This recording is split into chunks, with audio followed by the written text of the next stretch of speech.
Y es muy digno de compartir. Autodidacta en general, todo lo que va aprendiendo lo aprende por YouTube, o sea, es una lección para todas. Informarse ahora es, sobre todo cuando hay temas alternativos, no son por los grandes medios que vamos a enterarnos, sino por casi todo por YouTube o por documentos de universidades, etc. Gabriela, le dejo. Muchas gracias, Gabriela. Bueno, muchas gracias, Juan. Primero, gracias por invitarme. Gracias por invitarme al primer conversatorio, que bueno, eso está bueno también aclarar que es un conversatorio, así que vamos a charlar todas. Yo lo primero que les quiero decir a todas y a todes es que no tengo título universitario para dar esta charla. No me avala ninguna universidad occidental, ni nada por el estilo, para estar dando esto. Solamente es importante aclararlo porque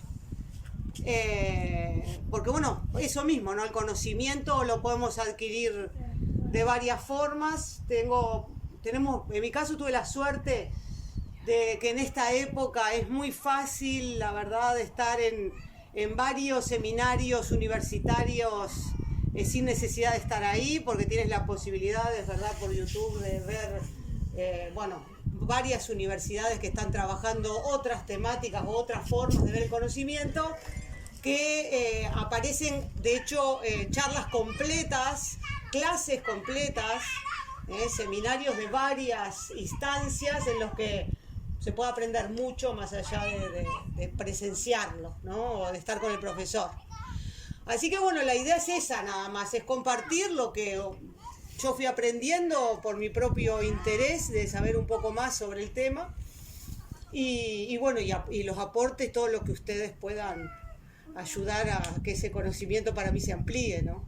O a pensar, o a crecer, o a buscar. Importante el pensamiento crítico, nadie está pidiendo que acepten nada de lo que se diga, sino de que busquen información. Yo voy a pasar algunos nombres de personas que por ahí les pueden servir como referentes de los que uno aprendió para que luego ustedes puedan seguir, si les interesó alguno de los temas en específico, seguir aprendiendo. Así que bueno, nada, eso, para empezar. Otra cosa que me parecía importante aclarar al principio es que esto tiene, no sé si tiene un nombre, que también podemos buscar que la academia le ha encontrado un nombre, estos nuevos pensadores y pensadoras que hay en este momento, planteándose y replanteándose teorías pasadas y decolonizando la cabeza. Le ponen un nombre a esto que ustedes hacen, que se llama comunalización del poder, ¿no? Ustedes están haciendo política, están trabajando en el campo de la política, porque la política no es electoral, ¿no? La política es el campo del poder. Y comunalizar el poder es esto, es volver a entender que hay fuerzas que nosotros podemos mover por nuestros propios medios, que conectándonos, tejiéndonos, enredándonos, van surgiendo cosas, ¿no? que permiten el cambio y el bienestar, que al final es la idea básica, la búsqueda del bienestar y de la felicidad para toda nuestra comunidad. Así que los felicito porque no es común y está bueno ser consciente de esa comunalización del poder que están ustedes ejerciendo. Y es maravilloso. Y gracias por dejármelo compartir. Bueno, voy a hacer como un paneo rápido. No sé si hay gente que ya está muy familiarizada con el tema del feminismo. Si no, si han investigado algo por algún lado o no, cuéntenme, no sé. ¿No? Yo creo que tienen que partir de la base de los que no saben nada. Empezamos como de cero. Vamos a hacer como una cronología de lo que la academia, vuelvo a repetir, llama feminismo. Después vamos a ir profundizando en eso, pero vamos a empezar por buscarle la idea de cómo se plantea desde la universidad occidentalizada, desde el conocimiento actual que nosotros tenemos, ¿no? Desde el conocimiento actual que nosotros tenemos, el feminismo comenzó a comienzos del siglo XVIII, ¿no? A mediados del siglo XVIII, en realidad, la Ilustración, estamos hablando de la Revolución Francesa, y ¿no? la Convención de los Derechos del Hombre y el Ciudadano. ¿Se acuerdan de esa convención que hubo durante la Revolución Francesa? Ahí comienza el movimiento feminista con, bueno, una de las pensadoras políticas. Primera fue Olimpia de Gouges, creo que se pronuncia así el apellido, Gouges se escribe, que cuando se plantea esta idea del derecho del hombre y el ciudadano, resulta que las mujeres no aparecen en esa declaración. Entonces ella realiza y presenta los derechos de la mujer y la ciudadana, ¿verdad? En ese mismo momento, en esa misma época, un poquito más adelante, tenemos también a Mary Wollstonecraft. Mary Wollstonecraft es la que hace una definición más profunda de esto de la mujer y la ciudadana, con la vindicación de los derechos de la mujer. Ella escribe un manuscrito, un ensayo, ella es filósofa política, es además dramaturga, ¿no? Mary Wollstonecraft. Además, otra característica que tiene es la mamá de Mary Shelley. No sé si saben quién es Mary Shelley. La escritora de Frankenstein, que durante muchos años su marido firmó como el autor de los libros, ¿no? Ella, estando en vida, pudo firmar sus propios libros, pero durante más de 10 años estuvo firmando y haciendo las entregas él, como que era él el que lo escribía a estos libros, ¿no? Esa Mary Shelley es la hija de Mary Wollstonecraft, que es esta otra segunda feminista o primeros movimientos que en Europa surgieron, una inglesa y otra francesa, Olimpia de Gouges francesa y Mary es inglesa. Y bueno, y esto recibe una gran represión. Se podrá imaginar, Olimpia de Gouges le cortan la cabeza muy rápidamente, y bueno, y empieza además desde el Estado, desde el sistema, una represión en la cual, bueno, de hecho salen unas directrices en las cuales la mujer tiene que obedecer al hombre, la mujer no tiene derecho a estudios, a ningún tipo de movimiento fuera de lo que el hombre a cargo de ella le permita, que es el padre o el marido. No se podían juntar después de esto más de 5 mujeres, no sé si les suena de algo. No se podían juntar más de 5 mujeres porque estaba prohibido por ley. Y bueno, y viene también la ley Napoleón, esta que aparece en 1800, creo que es, me voy a fijar porque no me recuerdo bien, sí, en 1800, que bueno, lo que hace directamente es dictaminar que en el Estado la figura de la mujer está bajo la obediencia de la visión masculina y de lo que él considere, no tiene derecho a la propiedad. A lo único, las obligaciones que tiene son la casa, trabajo doméstico, la maternidad y el sexo, por supuesto, sin nunca decir que no. Esas son sus misiones en la vida y la obediencia a su marido, ¿no? Eso es lo que plantea esta represión luego de esta primera ola del feminismo, ¿verdad? Bueno, luego de esto viene una segunda ola. La segunda ola es con las sufragistas. En muchos casos plantean como que fuera la primera ola del feminismo las sufragistas, pero no es así. No sé si saben lo que son las sufragistas. El movimiento sufragista en inglés y norteamericano, que hubo en el siglo XIX, perdón. Por el voto, ¿no? Claro. Exactamente. Fue este movimiento que se generó por el voto, y no solo el voto, sino la participación de la mujer en la política. El derecho a ser elegida también, no el derecho solo a votar. No, bueno, este movimiento sufragista fue mucho más, no fue tan teórico, además, igual aunque tuvo sus teóricas, fue mucho más de acción, ¿no? El movimiento sufragista inglés, por ejemplo, y norteamericano, ya se organizaban, por ejemplo, iban y cortaban los cables eléctricos de ciertas instituciones donde se había cometido, ¿no?, algún acto en contra de su labor de ampliación de derechos, o rompían vidrieras con piedras, bueno, eran bastante bravas, o quemaban cosas, ¿no? Ellas consideraban que la acción era muy importante para lograr lo que ellas querían lograr, porque además ya habían recibido mucha represión previa, o sea, y sabían que iba a volver a suceder. Entonces el movimiento sufragista que nace entre Estados Unidos y Inglaterra, que son los dos lugares donde las mujeres, bueno, empiezan las independencias, se plantea lo del voto y bueno, y ellas no pueden votar, entonces empiezan a luchar por ese voto, se dan cuenta que las inglesas y las norteamericanas, las dos están en esa situación y empiezan a luchar juntas. Y también, luego de una gran represión, estamos haciendo esto a grandes rasgos, bueno, empiezan a tener ciertos logros, ¿no? Con el tiempo.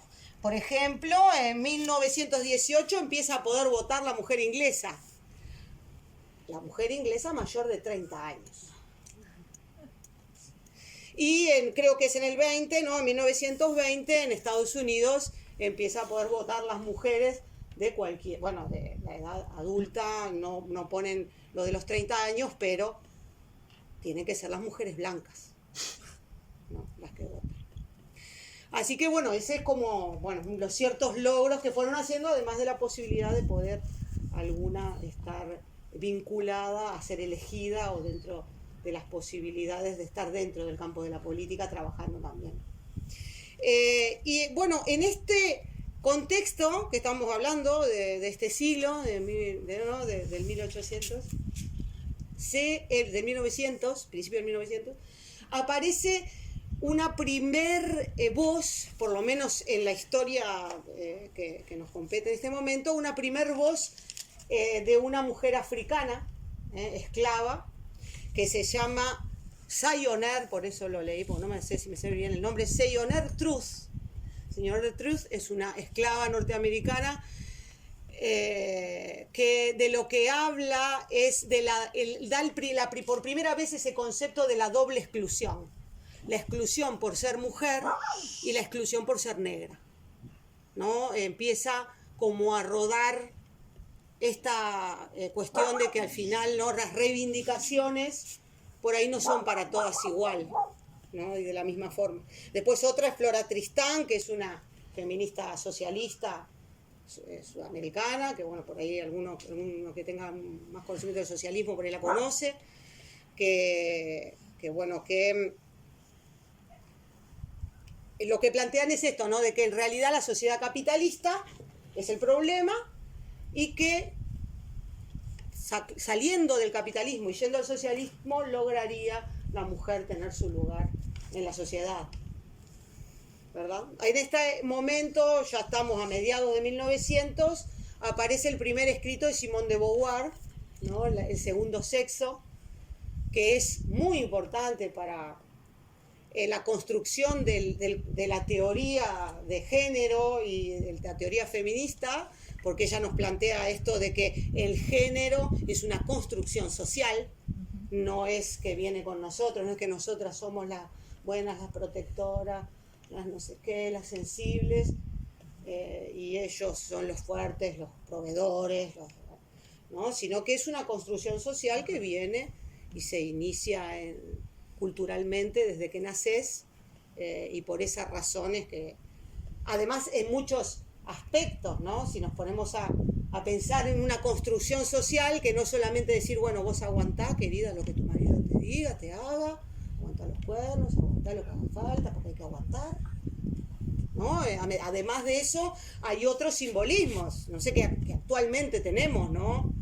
Yo el otro día veía en la escuela, cuando estaban las escuelas abiertas, ¿no?, veía en la escuela los guardapolvos, algo tan simple como el guardapolvo, la túnica, ¿no? La túnica en los niños se prende adelante. Las niñas necesitan ayuda para ponerse la túnica, necesitan que alguien se las ponga porque va por atrás. Eso sigue sucediendo. El delantal es eso, ¿entendés? El delantal para cocinar. Exacto, ¿entendés? ¿no? Y viene con viene todo ese símbolo. símbolo. Acá son diferentes. No entiendo, no entiendo de por qué harán la túnica de la niña, sí. Yo recuerdo mi propia túnica. ¿Cómo es la de la túnica? No, la que el hombre se la puede... Y el hombre no. El hombre se la puede prender sola. Rápido. Y Sí. nosotras no nos podemos. Perdón que interrumpí. No, por favor, para eso dijimos que por favor no nos interrumpamos, no duden en interrumpir. ¿Cómo? No sé por qué heredé de primos a veces ropa y creo que un año usé túnica varón. Y de hecho hay túnica de mujer ahora aprendí adelante también. Bueno, justamente ahora, ¿no? Pero hasta hace, yo por ejemplo, yo tengo 46, no lo vi. No me dejaban usarla de adelante. Las nenas está. No, ahora sí, por suerte, bueno, eso fue, pero bueno, estamos hablando, es un ejemplo, lo de la túnica, busquen y van a encontrar a cada rato. Es un montón, hay un montón de construcción social alrededor de eso. Y otra cosa y teoría interesante que hizo Simón es la del androcentrismo. Esta teoría del androcentrismo que lo que plantea es al hombre como la norma, ella plantea al hombre como la norma y la mujer como el otro que sigue la norma. Entonces, de esta forma, ¿no? Podríamos decir, simplificando mucho la teoría, que la mujer se ve en lo que el hombre necesita de ella, ¿verdad? O en lo que el hombre quiere de ella, porque bueno, él es la norma, ¿verdad? Y nosotros el otro. Esto genera la posibilidad de un desarrollo del pensamiento, ¿no? Feminista y de la forma de ver las cosas, ¿no? Que es muy interesante, la verdad. ¿No? Simone de Beauvoir nadie se lo puede quitar. Bueno, esto es parte, bueno, sigue siendo esta segunda ola, ¿verdad? Después hay una tercera ola del feminismo. Estoy yendo muy rápido porque en realidad después vamos a introducirnos en otros temas. Esta tercera ola del feminismo ya es en el siglo XX.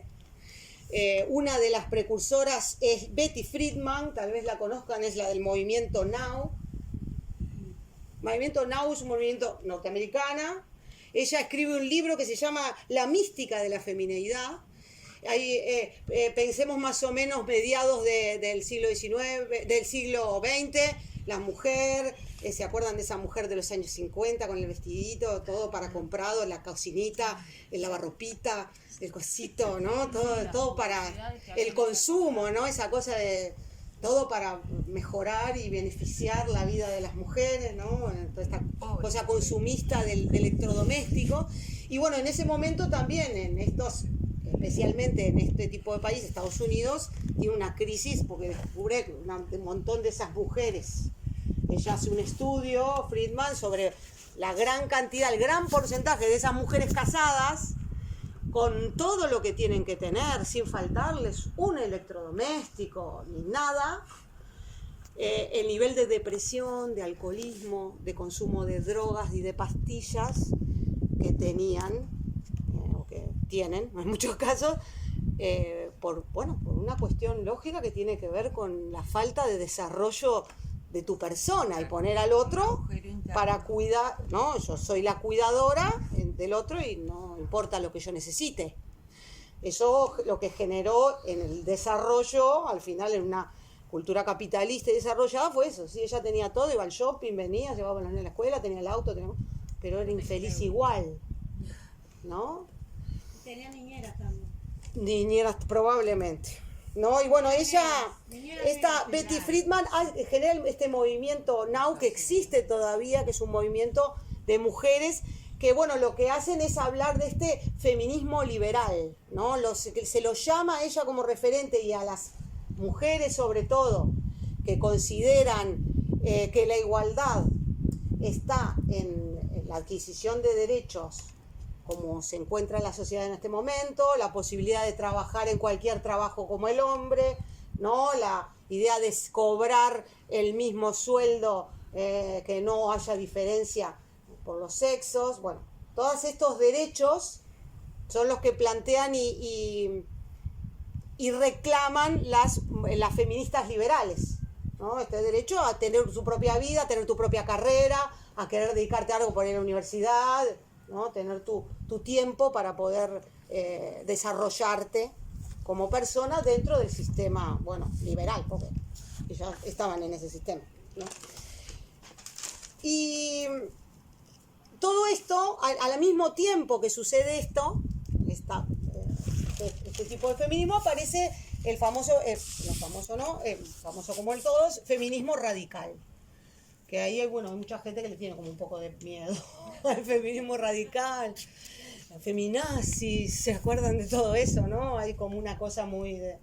Porque, bueno, claro, el feminismo radical lo que plantea es que no está de acuerdo con el feminismo, en muchos aspectos, con las feministas liberales.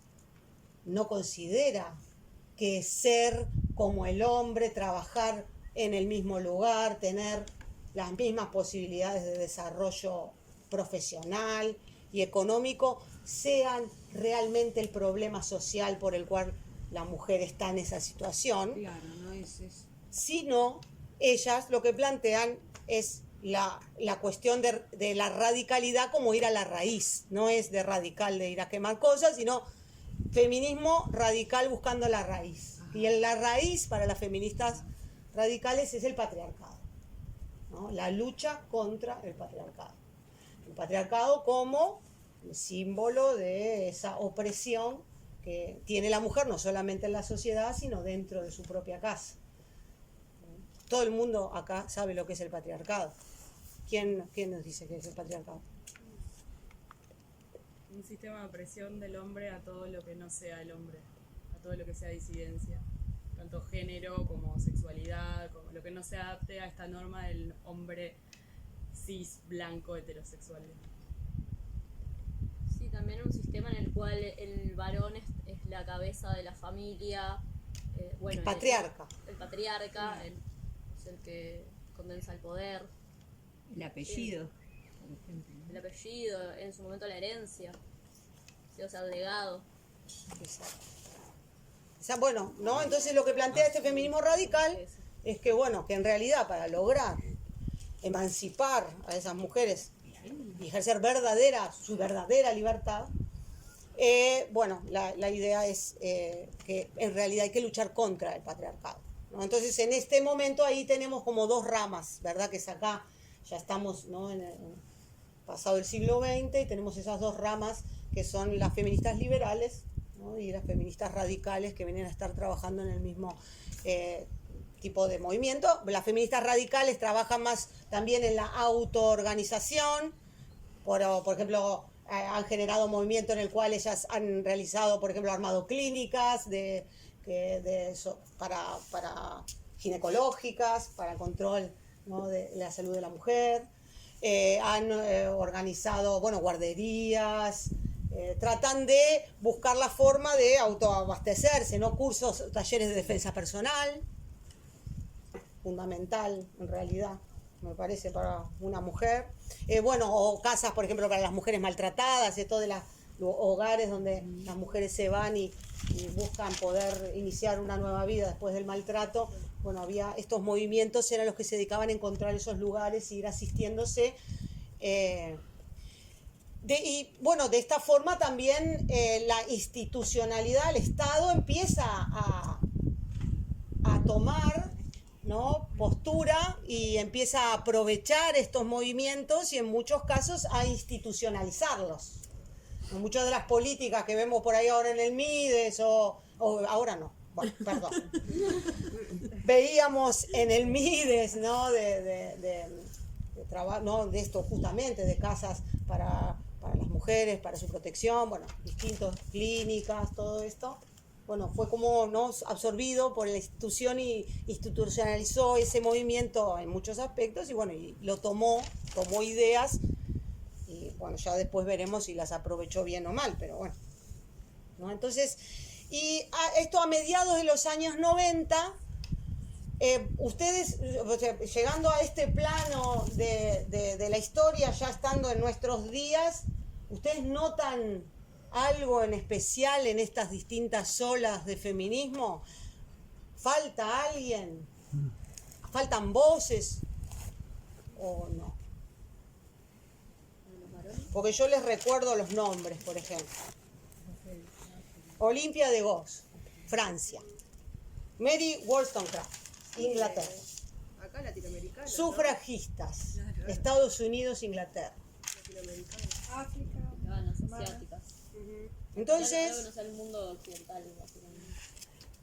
otros movimientos de mujeres y de hombres, otras formas de pensamiento, empezaron a tener, ustedes imagínense a una feminista liberal yendo a hablar a una comunidad en Chiapas, a las mujeres de Chiapas, sobre, ¿no?, que nosotras el desarrollo y que la mujer pueda ser presidenta de una empresa y que cobre lo mismo que el hombre y que va a entrar al baño donde quiere. Usted imagínense una indígena mujer de Chiapas, por ejemplo, digo por decir, un pueblo originario, el que ustedes quieran, perdón. ¿De qué estás hablando? Yo no tengo esos problemas, yo no quiero ser dueña de una empresa, ¿no? A mí vos me decís que estoy oprimida y mi compañero acá al lado está tan oprimido como yo. Esto no es lo que a mí a mí no me sirve lo que me estás planteando como liberación. Entonces surge, que no solamente surge en el feminismo, sino que surge en la filosofía en general, sobre todo a partir bueno, en realidad se habla de la postmodernidad. Yo no sé si han escuchado este concepto de la postmodernidad, que es esta crítica a esta era moderna de la que estamos hablando, ¿no? Esta era capitalista, moderna, patriarcal, blanca, occidentalocéntrica, ¿no?, que nos plantea como que el conocimiento, el saber está en los iluminados europeos y norteamericanos, que son los que saben, y nosotros nos tenemos que aprender de lo que ellos dicen y ellos saben, ¿verdad? El post... Más que aprender, tenemos que entregar. También, no, entregar primero, pero además no solamente tenés que entregar, sino además te vamos a enseñar que lo que estás haciendo es lo correcto. Hay que entregar y es lo correcto, ¿no? Entonces, hay un movimiento que se llama el postcolonial, que lo que hace es una crítica a la colonialidad, ¿no? Planteando que, bueno, nosotros fuimos colonia, ¿no? Especialmente los postcoloniales son África, luego de la libertad y de la independencia de África, de India, por ejemplo, es donde empiezan a salir estos pensadores, sobre todo postcoloniales, no europeos. Porque después están los grandes referentes, ¿no?, de la teoría postcolonial, que son, vamos a ver, Foucault, Gramsci, ¿no?, estos pensadores franceses, no, otra vez volvemos a lo mismo, francés, norteamericano, italiano, alemán o inglés, ¿no? Entonces hay una rama de este pensamiento que plantea, no, nosotros no nos interesa discutir lo mala que es la modernidad desde Europa, porque nosotros tenemos otras cosmogonías, otros conceptos. Entonces vamos a empezar a estudiar el conocimiento desde nuestro lugar, no lo que nos plantearon y nos dijeron, los mitos históricos a los que estamos acostumbrados, sino vamos a hacer un revisionismo de toda la historia. Y estos postcoloniales lo que plantean es que, lo hago corto, si no me entienden o me siguen, me avisan, por favor. Y si me pongo pesada, también. Porque como me apasiona un poco, me pongo un poco pesada. Pero el pensamiento decolonial que surge de estos pensadores, especialmente los que no tienen la voz en la academia. Recordemos que la academia, como la conocemos, la universidad,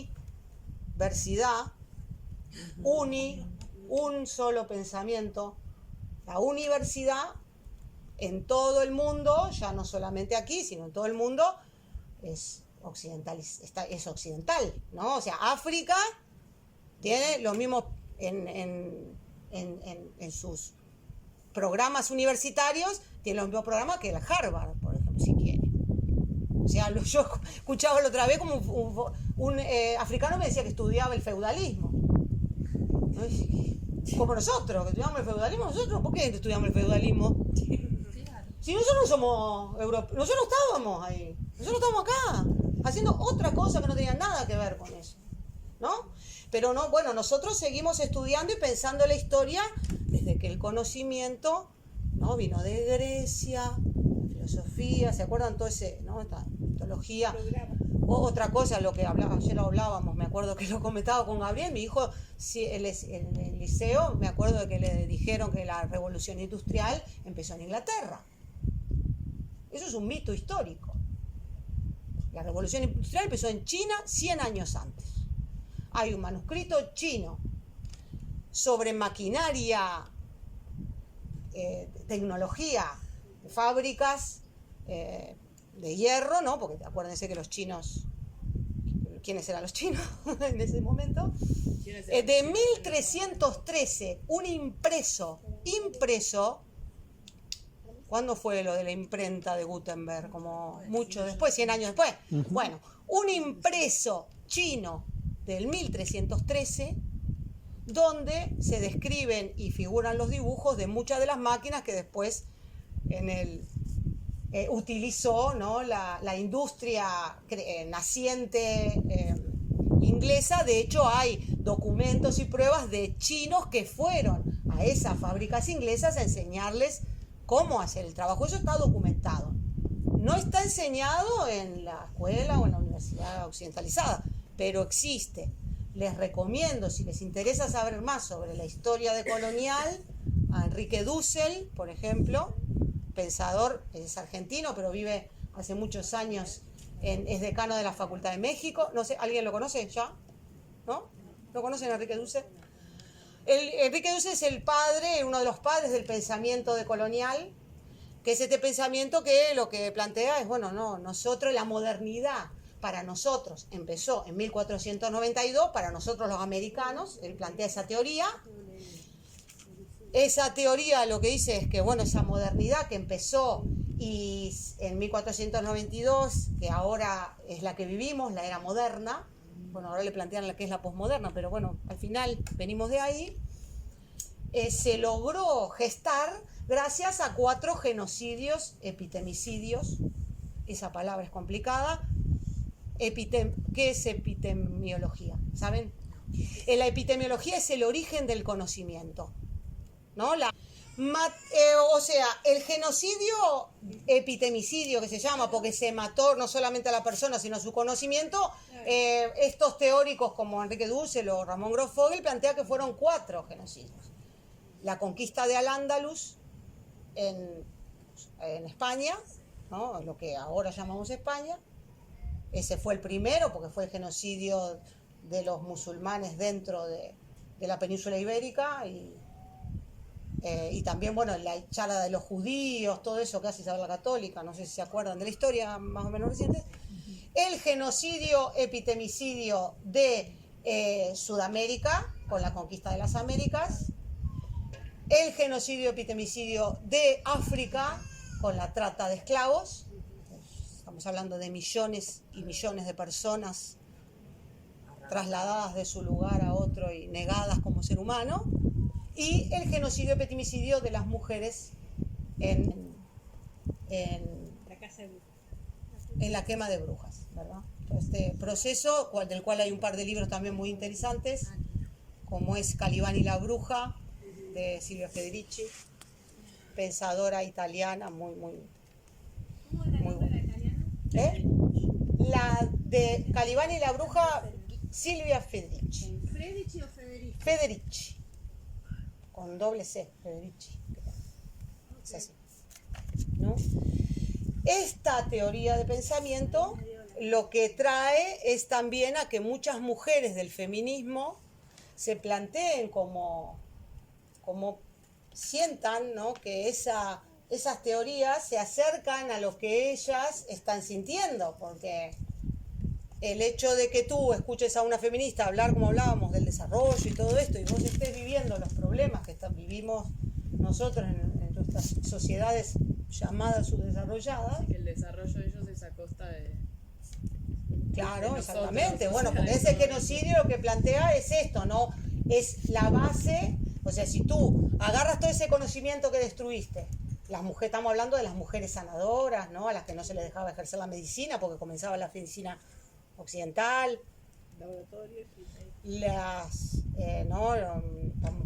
por supuesto el de los pueblos indígenas, el genocidio de los pueblos indígenas, ¿no?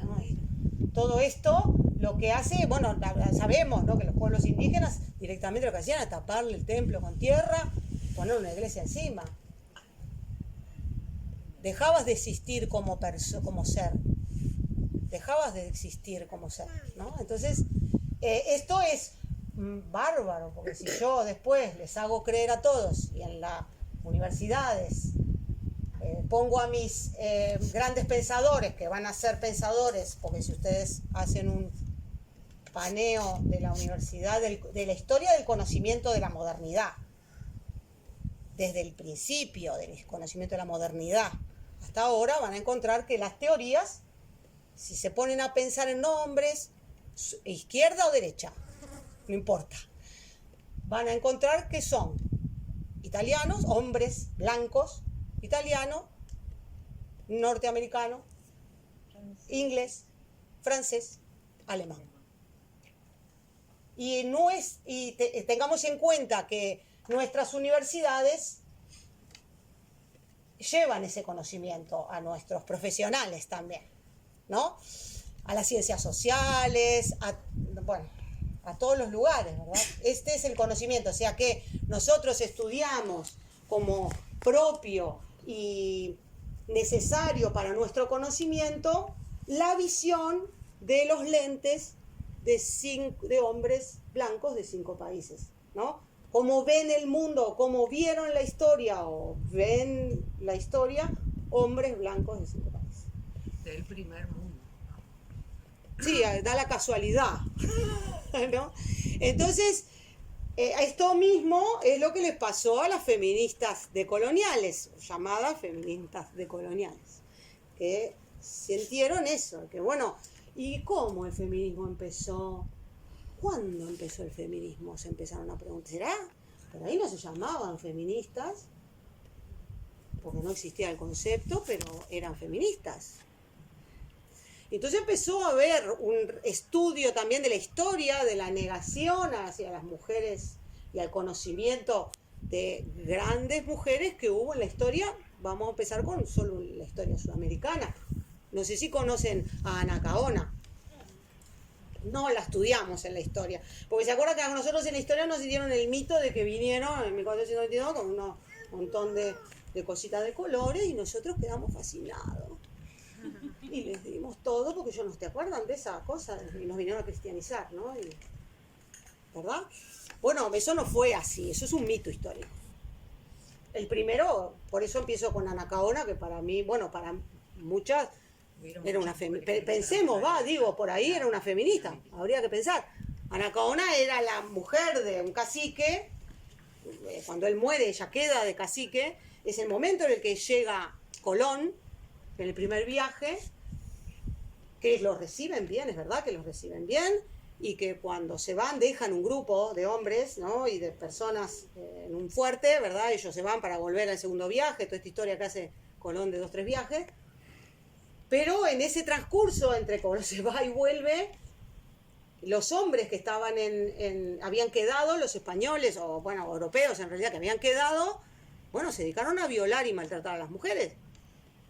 Por lo cual, Ana Caona lo convenció a su cacique, o lo mandó a matarlos a todos. Y los mataron a todos. Cuando volvió Colón, estaban todos muertos, ¿no? Y Ana Caona tuvo una resistencia guerrera, de lucha armada contra los españoles durante 11 años tardaron en agarrarla. Y bueno, después por supuesto la mataron, ¿no? Pero esto nosotros, si no fuera porque hay una búsqueda muy grande de muchas pensadoras que están tratando de volver a encontrar, ¿no?, el origen de nuestro conocimiento, no sabemos, en la historia no nos lo enseñan, nos plantean, y como esa resistencia hubo muchas, ¿no? Y de grandes mujeres, estamos hablando de la mujer, por ejemplo, de Micaela, la mujer de Tupac. Micaela era el cerebro de la revolución de Tupac. El cerebro político fue ella. Hay información sobre eso, les recomiendo también en este caso a Karina Ochoa, es una pensadora, filósofa mexicana, que bueno, además de tener una gran teoría sobre la situación actual del hombre golpeador, que es muy interesante, también es una pensadora decolonial que está tratando de deconstruir esta historia también como sudamericana, porque la experiencia es muy interesante. Ella es una filósofa que sale de la universidad y se va a trabajar a Chiapas, y ahí encuentra que los problemas que planteaban las mujeres de Chiapas no eran los mismos problemas que planteaba su academia, ¿no? Como problemas de la mujer. Y entonces empieza a trabajar con estas comunidades y se empieza a descubrir otras formas de ver a la mujer en su sociedad y en su comunidad. Si les parece, me estaría bueno que vieran por ahí, hay un par de videitos que son 6 minutos, uno y el otro un poquito más, que hay algunas pensadoras que está bueno por ahí que ustedes les puedan ver cara, y por ahí plantean conceptos mejor que yo para que después podamos seguir conversando, ¿no? Y preguntándonos, ¿les parece? Este videito ponemos que es el de feministas decoloniales, diálogos de saberes diversos se llama, dura 5 minutos, 6 minutos. Por ahí se escucha, pero no sé si...